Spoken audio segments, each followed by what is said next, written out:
किसी की बेवफाई पर दिल को भारी नहीं करते, किसी की बेवफाई पर दिल को भारी नहीं करते, मोहब्बत जिनको आती है अदाकारी नहीं करते। किसी की बेवफाई पर भी दिल को भारी नहीं करते, मोहब्बत जिनको आती है अदाकारी नहीं करते। नज़र मिलते ही दिल से दिल की बात होने लगती है, नज़र मिलते ही दिल से दिल की बात होने लगती है, मोहब्बत करने वाले कोई तैयारी नहीं करते। तो आइए दोस्त, हम मेंसुरेशन पढ़ रहे थे और हम मेंसुरेशन में अब आगे क्वेश्चन करेंगे। हमारा पहला वीडियो समाप्त हो चुका है, अगर नहीं देखे हैं तो जाकर देख लीजिएगा, ठीक है दोस्त। चलिए हम शुरू करते हैं आज क्वेश्चन नंबर आगे। पहले देख लीजिए बोर्ड पे कि आज हम कैसा क्वेश्चन करेंगे। तो आपके स्क्रीन पे क्वेश्चन दिखाई दे रहा होगा, और यदि आप हमारे टेलीग्राम ग्रुप से नहीं जुड़े हैं तो नीचे डिस्क्रिप्शन में लिंक दिया हुआ है, जाकर जुड़ सकते हैं, ठीक है दोस्त। तो चलिए शुरू करते हैं क्वेश्चन नंबर 11 नंबर में बोला है कि यदि किसी त्रिभुज की भुजाओं का अनुपात 4:3:2 है, यदि त्रिभुज की परिमाप 63 सेंटीमीटर है, तो सबसे बड़ी भुजा की लंबाई क्या होगी। ये ना दोस्त बोला है क्वेश्चन। देखिए, एक त्रिभुज है और इसका भुजा का अनुपात दिया है, ये मान लीजिए 4 है, तो ये 3 है, तो ये 2 है। लेकिन बोला है दोस्त कि इसका परिमाप 63 सेंटीमीटर है। परिमाप कहने का मतलब ई भुजा प्लस हाई वाला भुजा प्लस हाई वाला भुजा, तीनों को जोड़ देंगे तो हमारा परिमाप होता है दोस्त। यहाँ बोला है अगर जोड़ेंगे तो 4 2 6 3 9। यहाँ जो त्रिभुज का परिमाप दिया है 9, और 9 जो है कितने के बराबर है, तो 63 के बराबर है। यहाँ दोस्त त्रिभुज का परिमाप निकालते हैं तो 4 2 6 3 9 आ जा रहा है, तो 9 जो है 63 के बराबर है। तो बोला कि सबसे बड़ी भुजा की लंबाई क्या होगी, तो सबसे बड़ी भुजा इसमें कौन है दोस्त, तो 4 है, तो इसलिए 4 का मान पूछ रहा है। तो इसलिए 4 बराबर 63/9 गुने 4, तो 9 7 63 और 7 चौके 28, यानी कि 28 सेंटीमीटर जो है ये हमारा बड़ी भुजा है। तो दोस्त यही हो जाएगा आंसर। अगर दोस्त आप इसको x मानते हैं तो भी कोई दिक्कत नहीं होगा। 4x 2x 3x, 4x 2x 3x बराबर 9x, 9x बराबर 63, तो 4x बराबर 63/9, x यहाँ पर कट जाएगा तो 28 सेंटीमीटर हो जाएगा। तो हम x क्यों मानेंगे, हम कंपटीशन की तैयारी कर रहे हैं दोस्त। चलिए अब हम शुरू करते हैं क्वेश्चन नंबर 12 में बोला है कि एक लंबवृत्तीय शंकु का आयतन 1232 सेंटीमीटर क्यों है, यदि शंकु की लंबाई 24 सेंटीमीटर है तो इसके आधार की त्रिज्या क्या होगी। एक दोस्त बोला है लंबवृत्तीय शंकु, शंकु का ये फिगर होता है दोस्त, शंकु हम इसी को कहते हैं, ठीक है, त्रिभुज के आकार का, और नीचे होता है वृत्त।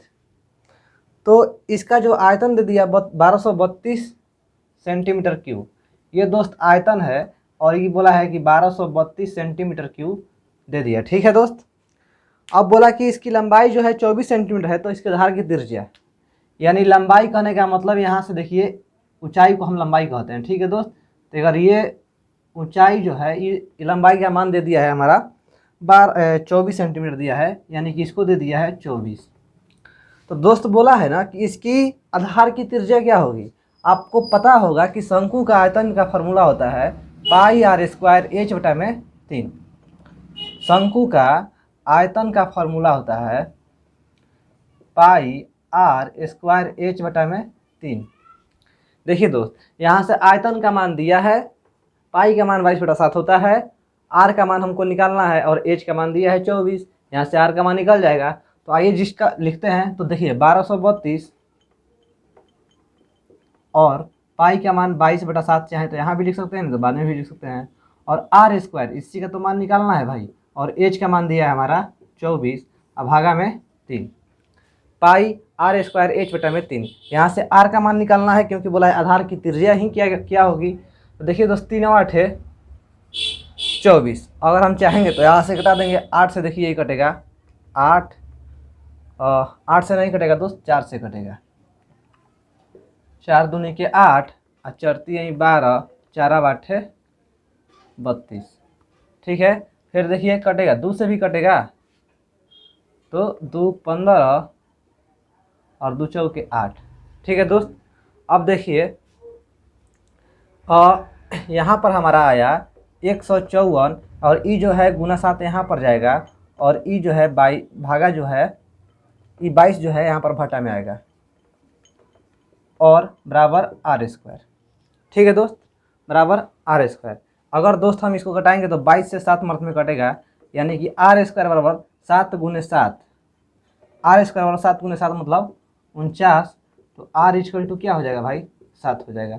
यानी कि आधार की त्रिज्या कितना होगी, 7 सेंटीमीटर होगा। दोस्त यही आधार की त्रिज्या कहलाती है। ठीक है, आधार की त्रिज्या 7 सेंटीमीटर। चलिए अब हम शुरू कर नेक्स्ट क्वेश्चन करते हैं, क्वेश्चन नंबर 13। 13 में बोला है कि एक त्रिभुज की भुजाओं का अनुपात 5:2:1 है। यदि त्रिभुज का परिमाप 88 सेंटीमीटर है तो सबसे बड़ी भुजा की लंबाई क्या होगी। 11 और 13 क्वेश्चन एक ही है। देखिए भाई, इसीलिए बोलते हैं बहुत ही आसान चैप्टर है। अगर आप इस चैप्टर को पढ़ लेते हैं तो 2 नंबर आपका जीडी में आ जाएगा, क्योंकि ये हर एक शिफ्ट में क्वेश्चन पूछा गया है इस चैप्टर से। एक त्रिभुज है और इसका परिमाप जो दिया है, भुजा दिया है 5:2:1 के अनुपात में दिया है, और इसका परिमाप जो दे दिया है बोला कि 88 सेंटीमीटर। लेकिन दोस्त यहाँ 5, 2, 7 और 1, 8, यानी कि 8 का मान दे दिया है 88 सेंटीमीटर। तो बोला कि बड़ी भुजा की लंबाई ज्ञात करने के लिए, बड़ी भुजा की लंबाई ज्ञात करने के लिए, बड़ी भुजा क्या है तो 5 है, तो इसलिए 5 बराबर 88/8 गुने 5, 11 से और 11 5 55, 55 सेंटीमीटर जो हो जाएगा इसकी बड़ी भुजा की लंबाई हो जाएगा। ठीक है दोस्त, चलिए नेक्स्ट क्वेश्चन करते हैं, क्वेश्चन नंबर 14। 14 में बोला है एक लंबवृत्तीय शंकु की ऊंचाई, शंकु की ऊंचाई 28 सेंटीमीटर है। यदि इसके आधार का व्यास 42 सेंटीमीटर है तो शंकु का वक्र पृष्ठ क्षेत्रफल क्या होगा। आइए दोस्तों आपको बताते हैं कि वक्र और कुल में अंतर क्या होता है। देखिए, शंकु का अगर वक्र पृष्ठ कहेगा, अगर वक्र पृष्ठ का क्षेत्रफल कहेगा, वक्र पृष्ठ का क्षेत्रफल, तो इसका देखिए फॉर्मूला होता है पाई आर एल। देखिए पाई आर एल क्यों होता है, ई जो होता है ना, ई आधार जो नीचे वाला, देखिए शंकु कैसे बनता है, तो एक वृत्त होता है और इसी पे आके त्रिभुज टिक जाता है। तो वक्र कहने का मतलब केवल बाहर को, ये देखिए अंदर ये जो वृत्त हो जाएगा ये अंदर हो जाएगा। तो वक्र कहने का मतलब केवल बाहर। अगर कुल कहता ना तो हम इसको भी लेते हैं, यानी कि pi r l plus pi r square करते हैं, क्योंकि वृत्त का क्षेत्रफल पाई आर स्क्वायर होता है। ठीक है, तो इसलिए हम इसको भी ऐड करते हैं। लेकिन बोला है वक्र, तो वक्र में ये वृत्त का क्षेत्रफल नहीं जुड़ता है। ठीक है दोस्त, तो यानी कि शंकु का वक्र पृष्ठ क्षेत्रफल पाई आर एल होता है। अब बोला कि इसकी ऊंचाई जो है 28 सेंटीमीटर दिया है, 28 सेंटीमीटर इसी को ऊंचाई बोलते हैं। इसका मान दे दिया है दोस्त 28 सेंटीमीटर। तो और व्यास 42, इसके आधार का व्यास 42 सेंटीमीटर दिया है। और देखिए दोस्त यहाँ से लेकर यहाँ तक 42 सेंटीमीटर दिया है, इसी को ना व्यास कहते हैं। मान लीजिए ये वृत्त है और यहाँ से 42 दे दिया है, तो दोस्त यहाँ से आर का मान क्या होगा, तो बोलिएगा सर आर का मान यहाँ से 21 हो जाएगा, क्योंकि 42/2 = 21। ठीक है भाई, अब देखिए दोस्त यहाँ आर का मान हो गया, पाई का मान 22/7 होता है, लेकिन एल का मान हमको नहीं पता। ये तो एच ना है, ऊंचाई 28, तो यहाँ से हमको एल, यानी एल जो होता है तिर्यक ऊंचाई होता है, ये जो होता है हमारा ये जो एल होता है, तो एल = देखिए ये आपको देखने में लग रहा होगा कि ये आधार है और ये लंब है, तो ये कण है। तो कण बराबर होता है हमारा एल = r² प्लस h², कण बराबर लंब स्क्वायर प्लस आधार स्क्वायर। यहाँ से r² का मान दे दिया है, क्या हो जाएगा दोस्त, तो देखिए 21 का स्क्वायर प्लस h² मतलब 28 का स्क्वायर। ठीक है भाई, 21 का स्क्वायर जो होता है ये 441 होता है। आप लोग करना है तो देख लीजिए करके, 21 का स्क्वायर 441 प्लस 28 का स्क्वायर कितना होता है दोस्त, तो 28 का स्क्वायर कर लेते हैं गुना। देखिए आप चाहेंगे तो मेरे तरीका से बना सकते हैं। देखिए हम किस तरह से करते हैं, देखिए 28 का स्क्वायर, 8 8 64, हाथ में लगा 6, 8 दूनी के 16, दूनी 32, 32 से 6, 32 6 38, हाथ में लगा 3, 2 दूनी के 4 3, 784, यानी कि 784 जो हो जाएगा ये 28 का स्क्वायर होगा।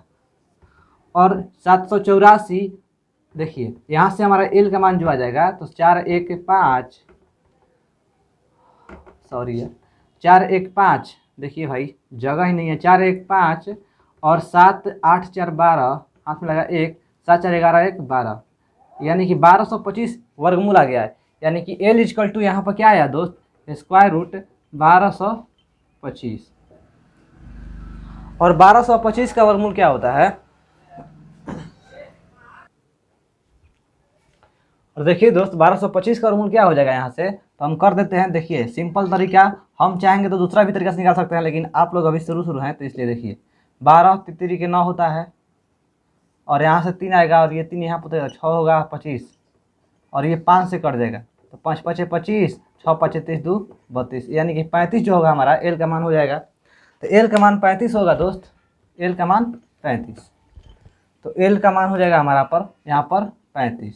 अब दोस्त वक्र पृष्ठ निकालना है, तो पाई आर एल यानी कि पाई का मान 22/7, आर का मान दिया है, आर का मान कितना दे दिया था दोस्त, हम बिठा दिए हैं, आर का मान 21, पाई का आर का मान 21 और एल का मान 35, 7 5 35, 22 गुने 105, 22 गुने 105। अगर हम गुना करते हैं दोस्त तो 105 दूनी के 210, 210 0 1 2 1 3, 2 3 1 0, यानी 2 3 1 0 हमारा जो हो जाएगा, ये हो जाएगा आंसर 2 3 1 0। यही हमारा फाइनल वक्र पे क्षेत्रफल हो जाएगा 2310 सेंटीमीटर स्क्वायर। ठीक है दोस्त, चलिए नेक्स्ट क्वेश्चन करते हैं, क्वेश्चन नंबर 15।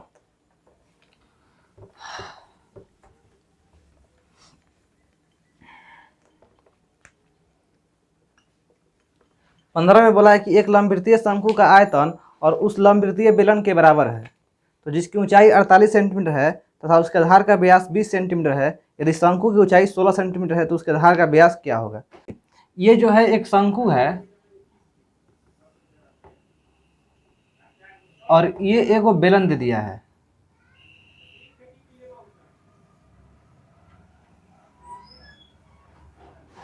दोस्त हम इसको मान लेते हैं, इसका त्रिज्या R1, ठीक है, और इसका H1 कर सकते हैं, और यहाँ से देखिए त्रिज्या इसको R2 करेंगे। चलिए यहाँ से हम कर दे रहे हैं R2, और E हमारा H2। ठीक है, बोला है कि इन दोनों का आयतन जो है बराबर है, यानी कि शंकु का आयतन बराबर बेलन का आयतन, ये दोनों बराबर है। शंकु का आयतन कहने का मतलब इसका फॉर्मूला होता है दोस्त पाई R1 स्क्वायर H1 बटा में 3, क्योंकि हम इसको R1 मान लिए, इसको H1 मान लिए, इसको R2 मान लिए, इसको H2 मान लिए। अब दोस्त बोला है कि बेलन का आयतन का फॉर्मूला होता है पाई R स्क्वायर H, तो R2 का R स्क्वायर H बटा में 3, नहीं, बेलन का आयतन पाई R स्क्वायर H होता है। ठीक है दोस्त, यहाँ से दोस्त देखिए पाई से पाई कैंसिल हो जाएगा, और R1 स्क्वायर, R1 का मान दिया है दोस्त, बोला कि जिसकी ऊंचाई 48 सेंटीमीटर है, 48 सेंटीमीटर ऊंचाई है, यानी कि बेलन का दिया है जिसकी मतलब 48 सेंटीमीटर, बेलन की ऊंचाई 48 सेंटीमीटर, और इसका व्यास जो है 20 दे दिया है। व्यास करने का मतलब 20, तो व्यास जो 20 दिया है तो R कितना हो जाएगा, तो 10 हो जाएगा, R त्रिज्या 10 हो जाएगा ना। तो बेलन का व्यास दे दिया 20 और ऊंचाई दे दिया 48, और इसका जो दिया है शंकु की ऊंचाई 16, तो R1, तो व्यास का मान पूछ रहा है, तो शंकु का व्यास यानी कि त्रिज्या का दोगुना पूछ रहा है। ठीक है दोस्त, शंकु का व्यास पूछ रहा है, यानी कि हमको R1 का मान निकालना है और उसमें 2 से गुना कर देंगे तो व्यास हो जाएगा। अब देखिए R1 स्क्वायर यही तो पूछ रहा है, तो R1 स्क्वायर को R1 स्क्वायर रखने देंगे। H का मान दिया है दोस्त, H1 का मान दे दिया है 16, और R2 स्क्वायर, R2 मतलब 10 गुने 10, और H2 का मान 48 दिया है आपके बुक में। यहाँ तक दोस्त दिक्कत नहीं हुआ होगा, और बटा में 3, तो हम इसको अगर घटाएंगे दोस्त तो 16 3 48, यानी कि R1 का स्क्वायर बराबर 10 गुने 3, और ई जो है यहाँ पे गुना में आएगा 3। दोस्त यहाँ R1 स्क्वायर बराबर इतना है, तो स्क्वायर को हटाएंगे तो क्या हो जाएगा, यहाँ पर रूट में बैठेगा ना। तो जब रूट में बैठता है तो आप जानते हैं कि जब 2 अंक होता है तो उसको हम 1 अंक लिखते हैं, क्योंकि 10 धार में 100, 100 का वर्गमूल 10, 3 के 9, 9 का वर्गमूल 3, तो इसको हम 10 गुने 3 कर सकते हैं, तो 10 3 यही 30 जो हो गया हमारा R1 हो गया, यानी कि शंकु की त्रिज्या हो गया। लेकिन दोस्त पूछा है व्यास, तो व्यास बराबर क्या होगा दोस्त, 30 गुने 2 बराबर 60, जो तो 60 हो जाएगा, ये हमारा हो जाएगा, इस शंकु का व्यास हो जाएगा, तो ये 60 हमारा हो जाएगा फाइनल आंसर। ठीक है भाई, चलिए नेक्स्ट क्वेश्चन करते हैं, क्वेश्चन नंबर 16।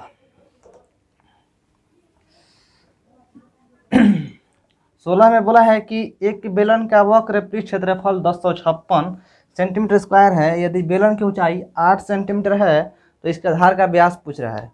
बेलन का वक्र पृष्ठ क्षेत्रफल, ये दोस्त हमारा बेलन है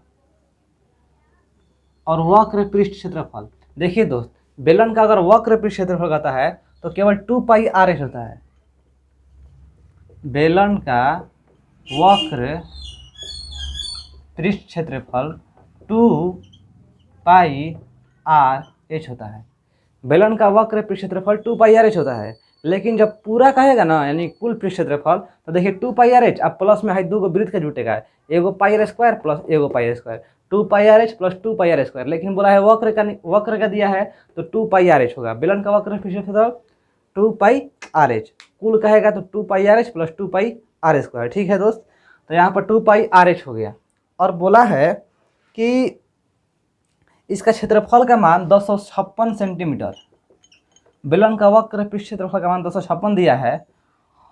और दोस्त बोला है कि यदि ऊंचाई 8 सेंटीमीटर है तो आधार का व्यास क्या होगा। ऊंचाई का मान 8 दे दिया है तो आधार का व्यास यानी कि आर का दुगना, त्रिज्या का दुगना व्यास होता है, तो हमको यानी कि आर का मान निकालना पड़ेगा। तो 2 का 2 और पाई का मान दोस्त 22/7, आर को रहने देते हैं और एच का मान दिया है हमारा, एच का मान दे दिया है 8 सेंटीमीटर। ठीक है दोस्त, यहाँ तक दोस्त आपको दिक्कत नहीं हुआ होगा।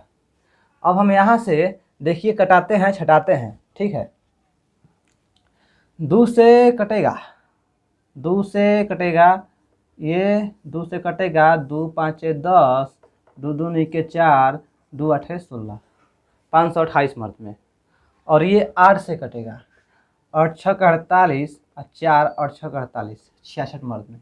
और ये जो है हमारा 22 से कटेगा, 66 3 मर्द में। और यानी कि R इक्वल टू जो हो जाएगा, ये 3 का 3 और ये जो है 7 इधर रहेगा तो गुना में हो जाएगा, तो 3 गुने 7 इक्वल टू 21। तो D इक्वल टू क्या हो जाएगा दोस्त, 21 और गुने 2 यानी कि 42। तो 42 सेंटीमीटर जो हो जाएगा ये हमारा बेलन का व्यास हो जाएगा, आधार का व्यास हो जाएगा। चलिए हम नेक्स्ट क्वेश्चन करते हैं, क्वेश्चन नंबर 17। 17 में बोला है कि एक घनाभ की लंबाई चौड़ाई ऊंचाई 5:4:2 है, तो घनाभ का आयतन 5000 सेंटीमीटर क्यूब है, तो घनाभ की कुल पृष्ठ क्षेत्रफल क्या होगा। दोस्त आ गया अब हमारा घनाभ। तो दोस्त देखिए, घनाभ जो होता है यह घनाभ होता है, घनाभ है, घनाभ इसी को ना घनाभ बोलते हैं। ये हमारा घनाभ हो गया, घनाभ हो गया। इसका जो बोला है लंबाई चौड़ाई अनुपात ऊंचाई जो दे दिया है 5। चलिए देखिए दोस्त, यहाँ पर हम 5x मान लेते हैं और इसको 4x मान लेते हैं, क्योंकि दोस्त हम इसमें x इसलिए मान रहे हैं क्योंकि यहाँ पर q आएगा। अगर हम गुना करेंगे तो 5 के 20 60 q आएगा, तो 60 गुने x q ही होगा। ठीक है दोस्त, इसलिए हम यहाँ पर x मान लेते हैं। देखिए x मानने से कुछ होता नहीं है, अगर नहीं मानेंगे तो वहाँ a की q बराबर लिखेंगे, यहाँ पर x मान लेते हैं, आप लोग समझ में आ जाएगा। तो 5:4:2 है, तो 5x 4x और ये ऊंचाई जो हो गया मान लीजिए 2x हो जाएगा। 5:4x:2x, 5a:4:2 को हम 5x 4x 2x मान लिए। ठीक है दोस्त, अब इसका बोला है कि आयतन जो है 5000 सेंटीमीटर क्यूब है। देखिए दोस्त, घनाभ का आयतन का फॉर्मूला होता है, घनाभ का आयतन का फॉर्मूला होता है L गुने B गुने H। देखिए दोस्त, आयतन याद करने का बहुत आसान तरीका है। आयत का तो लंबाई गुने चौड़ाई होता है ना, आयत का मतलब नहीं, आयत का क्षेत्रफल होता है। देखिए इसको याद करना पड़ेगा, घनाभ का आयतन लंबाई गुने चौड़ाई गुने ऊंचाई। तो लंबाई घनाभ का आयतन जो है इसका मान दे दिए दोस्त 5000 सेंटीमीटर क्यूब, और इसका लंबाई का मान हमको पता है 5x, चौड़ाई का मान 4x, ऊंचाई का मान 2x, यानी कि 5x 4x 2x। तो देखिए दोस्त, 5 के 20 दूनी के 40, यानी कि 5000 बराबर 40 x क्यूब, क्योंकि 5 4 2 5 के 20 दूनी 40 होगा था, लेकिन x गुने x x क्यूब हो जाएगा ना।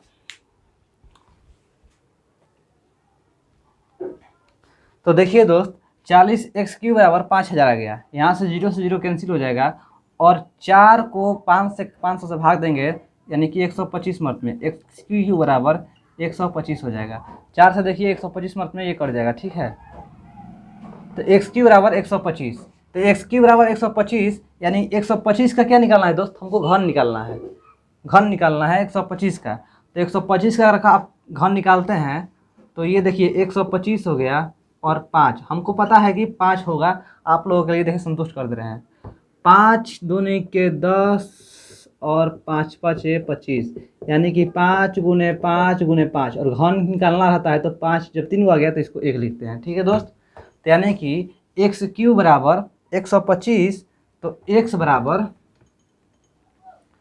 इसलिए एक्स बराबर 5, इसलिए एक्स बराबर 5। लेकिन दोस्त केवल इतना ही नहीं, ये तो हो गया हमारा भुजा 5x 4x 2x, पूछा है कि इसका क्षेत्रफल निकालना है, घनाभ का कुल पृष्ठ क्षेत्रफल पूछा है। घनाभ का कुल पृष्ठ क्षेत्रफल मतलब हाई हाई हाई हाई सब भुजा का मान निकालना है क्षेत्रफल में, ठीक है दोस्त। तो देखिए घनाभ का कुल पृष्ठ क्षेत्रफल होता है, घनाभ का क्षेत्रफल देखिए दोस्त 2 गुने एल बी होता है प्लस बी एच होता है और प्लस एच एल होता है, ये तो फार्मूला हो गया, ठीक है भाई। अगर हम दोस्त यहाँ रखते हैं 2 और देखिए एल बी करने का मतलब 5x गुने 4x, तो 5 के 20x स्क्वायर, बी एच का मतलब 4x और 2x, 4 दूनी के 8x स्क्वायर होगा ना, 4 दूनी के 8 और x स्क्वायर। और यहाँ देखिए एच एल करने का मतलब 2x और 5x, तो 2 5 10x स्क्वायर, ठीक है दोस्त। तो अब दोस्त देखिए 20 10 30 8 38 यानी कि 2 गुने 38 एक्स स्क्वायर हो गया, 2 गुने 38 एक्स स्क्वायर हो गया, ठीक है दोस्त। चलिए हम यहाँ से थोड़ा सा रफ करते हैं। अब देखिए 2 क्षेत्रफल का हमारा आ गया 2 गुने 38 और एक्स स्क्वायर का मान देखिए दोस्तों, एक्स का मान 5 दे दिया है तो एक्स स्क्वायर का मान कितना हो जाएगा, तो 25 हो जाएगा, होगा ना 5 5 25। अब हम इसको पूरा पूरी गुना करेंगे और जो हमारा आंसर आएगा वो आपको आंसर निकल के आ जाएगा 1900 सेंटीमीटर स्क्वायर। दोस्त ये जो हो जाएगा हमारा फाइनल आंसर हो जाएगा, 2 गुने 38 गुने 25 करेंगे तो 1900 सेंटीमीटर स्क्वायर हो जाएगा पूर्ण क्षेत्रफल, ठीक है दोस्त। तो आइए दोस्त अब क्वेश्चन नंबर 28 करते हैं। देखिए दोस्त क्वेश्चन नंबर 28 जो है आसान को 18 है, 18 क्वेश्चन करेंगे, आसान है। अगर आप हमारे दोस्त वीडियो को पसंद करते हैं तो लाइक कीजिएगा और सब्सक्राइब कीजिएगा, ठीक है दोस्त। तो आइए देखिए दोस्त, दो त्रिभुज का क्षेत्रफल का अनुपात 6:1 है, ये 2 गो त्रिभुज है दोस्त, ठीक है। और इसका क्षेत्रफल 6 दे दिया है और इसका क्षेत्रफल 1 दे दिया है, ठीक है। और बोला कि इसका अनुपात जो है 3:2 है, ऊंचाई का अनुपात ना, ऊंचाई का नहीं सॉरी आधार का अनुपात दे दिया है 3:2, इसको आधार रखते हैं, ये दे दिया है 3 और इसका मान दे दिया है 2, 3:2 में दिया है, ठीक है दोस्त। हम चाहेंगे तो x से भी मान के बना सकते हैं और नहीं तो नहीं भी। देखिए क्या होगा कि यहाँ पर x कट जाता है, ठीक है, इसलिए हम x भी मान सकते हैं और नहीं भी मान सकते हैं। तो आइए देखते हैं, आप लोगों को पता है होगा कि त्रिभुज का क्षेत्रफल 1/2 गुने आधार गुने ऊंचाई होता है। तो त्रिभुज 1 का क्षेत्रफल और इसका अनुपात कहने का मतलब त्रिभुज 2 का क्षेत्रफल, इसका फॉर्मूला होता है 1/2 आधार गुने ऊंचाई। देखिए दोस्त यहाँ पर आधार का मान 3x, चाहे 3 करेंगे चाहे 3x करेंगे कोई दिक्कत नहीं होगा, अगर आप कहते हैं तो मान भी लेते हैं, चलिए मान लेते हैं। और h का मान यहाँ पर h1, क्योंकि h1 का है तो अनुपात निकालना है, h1:h2 अगर निकल जाएगा तो हमारा ऊंचाइयों का अनुपात निकल जाएगा। तो देखिए अब देखिए यहाँ पर क्या होगा, 1/2 और त्रिभुज 2 का ना, अब यहाँ पर 2x और ई H2 हो जाएगा, H2 जो हो जाएगा H2 का मान निकालना है, H1:H2 का ही मान निकालना है। देखिए दोस्त क्षेत्रफल जो दे दिया है 6:1, यानी कि इसको भी अगर 6p/1p करेंगे तो कोई दिक्कत नहीं होगा, क्योंकि 6 अगर मान लेते हैं, चलिए यहाँ पे x मान लेते हैं तो यहाँ पर कुछ मान लेते हैं और तो 6p/1p, तो देखिए p क्या होता है कि कट जाता है, समझे दोस्त, तो इसलिए यहाँ कोई दिक्कत नहीं है। चलिए 6 एगो आ गया बटा में 1 और इसका देखिए यहाँ से क्या होगा हमारा 1/2। देखिए दोस्त यहाँ से x कैंसिल हो जाएगा ना, तो इसलिए बोल रहे थे कि x मानना जो कोई ज़रूरी नहीं है।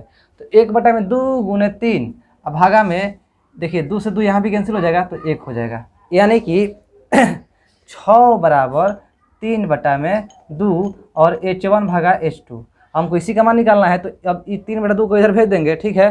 तो देखिए दोस्त, H1/H2 इक्वल टू 6 का 6, ये जब 2 जो है इधर आएगा तो गुना में 2 होगा, 6 गुने 2 आई भागा 3 हो जाएगा, भागा 3 होगा। तो 3 दूनी के 6 यानी कि 4:1 जो हो जाएगा, ये H1 H2 का अनुपात हो जाएगा, 4:1, ठीक है दोस्त। तो चलिए अब नेक्स्ट क्वेश्चन करते हैं, क्वेश्चन नंबर 19। अगर नहीं समझ में आएगा तो एक बार फिर देख लीजिएगा, वीडियो समझ में आ जाएगा, ठीक है दोस्त। चलिए क्वेश्चन नंबर 19 देखिए। 19 में बोला है कि एक आयतकार मेज का परिमाप 60 सेंटीमीटर है, आयतकार मेज का क्षेत्रफल 209 है, तो मेज की लंबाई पूछ रहा है। ऐसा क्वेश्चन हम बना चुके हैं, ठीक है, लेकिन आया है तो फिर एक बार देख लेते हैं। आयतकार मेज का परिमाप 60 सेंटीमीटर, ये दोस्त L होता है और ये B होता है, और आयत का परिमाप जो होता है 2 × L + B होता है, ठीक है, यानी कि 2 गो लंबाई प्लस 2 गो चौड़ाई।